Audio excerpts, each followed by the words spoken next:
திமோத்திக்கு எழுதிய 2ஆம் திருமுகம். மடத்தனமான அறிவற்ற விவாதங்கள் சண்டைகளை தோற்றுவிக்கும் என அறிந்து அவற்றை விட்டுவிடு. ஆண்டவரின் பணியாளர் சண்டையிடாதவராய் இருக்க வேண்டும்.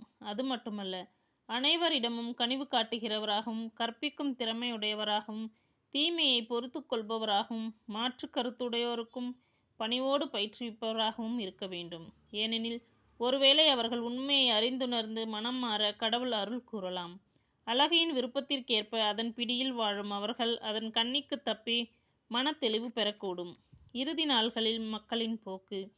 இறுதி நாள்களில் கொடிய காலங்கள் வரவிருக்கின்றன என அறிந்துகள். தன்னலம் நாடுவோர், பண ஆசையுடையோர், வீழ்ச்சியுடையோர், வீம்புடையோர், செருக்குடையோர், பழித்துரைப்போர், பெற்றோருக்கு கீழ்ப்படியாதோர், நன்றியற்றோர், தூய்மையற்றோர், அன்புணர்வு அற்றோர், ஒத்துப்போகாதோர், புறங்கூறுவோர், தன்னடக்கமற்றோர், வன்முறையாளர், நன்மையை விரும்பாதோர், துரோகம் செய்வோர், கண்மூடித்தனமாக செயல்படுவோர், தற்பெருமை கொள்வோர், கடவுளை விரும்புவதை விட சிற்றின்பத்தை அதிகம் விரும்புவோர் ஆகியோர் தோன்றுவர். இவர்கள் இறைப்பற்று உடையவர்கள் போன்று காணப்படுவர். ஆனால் இறைப்பற்றின் வல்லமையோ அவர்களிடம் இராது. இத்தகையவர்களோடு சேராதே. இத்தகையோரில் சிலர் வீடுகளில் நுழைந்து பேதை பெண்களை தம்வயப்படுத்திக் கொள்கின்றனர். இப்பெண்கள் பல்வேறு தீய நாட்டங்களால் கவரப்பட்டு பாவங்களில் மூழ்கியுள்ளனர். இவர்கள் ஓயாமல் கற்றுக்கொண்டே இருந்தாலும் ஒருபோதும் உண்மையை அறிந்து கொள்ள மாட்டார்கள். இயன்னே இயம்பிரே என்போர் மோசேயை எதிர்த்து நின்றது போல இம்மனிதர்களும் உண்மையை எதிர்த்து நிற்கிறார்கள். இவர்கள் சீரழிந்த மனம் கொண்டவர்கள், விசுவாசத்தில் தேர்ச்சியற்றவர்கள். ஆனால் இனி அவர்கள் அதிகம் முன்னேற மாட்டார்கள். ஏனெனில் அவ்விருவருக்கும் நேரிட்டது போன்று இவர்களின் அறியாமை வெளியாகிவிடும்.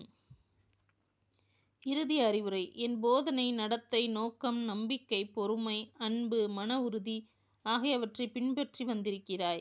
அந்தியோக்கியாவிலும் இக்கோனியாவிலும் லிஸ்திராவிலும் எனக்கு நேரிட்ட இன்னல்களும் துன்பங்களும் உனக்கு தெரியும். இத்தகைய இன்னல்களை பொறுத்து கொண்டேன். இவை அனைத்திலிருந்தும் ஆண்டவர் என்னை விடுவித்தார்.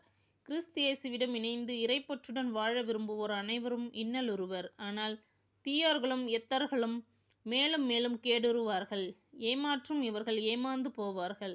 நீ கற்று உறுதியாய் அறிந்தவற்றில் நிலைத்து நில். யாரிடம் கற்றாய் என்பது உனக்கு தெரியுமே. நீ குழந்தை பருவம் முதல் திருமறை நூலை கற்று அறிந்திருக்கிறாய். அது இயேசு கிறிஸ்துவின் மீதுள்ள நம்பிக்கையால் உன்னை மீட்புக்கு வழிநடத்தும் ஞானத்தை அளிக்க வல்லது.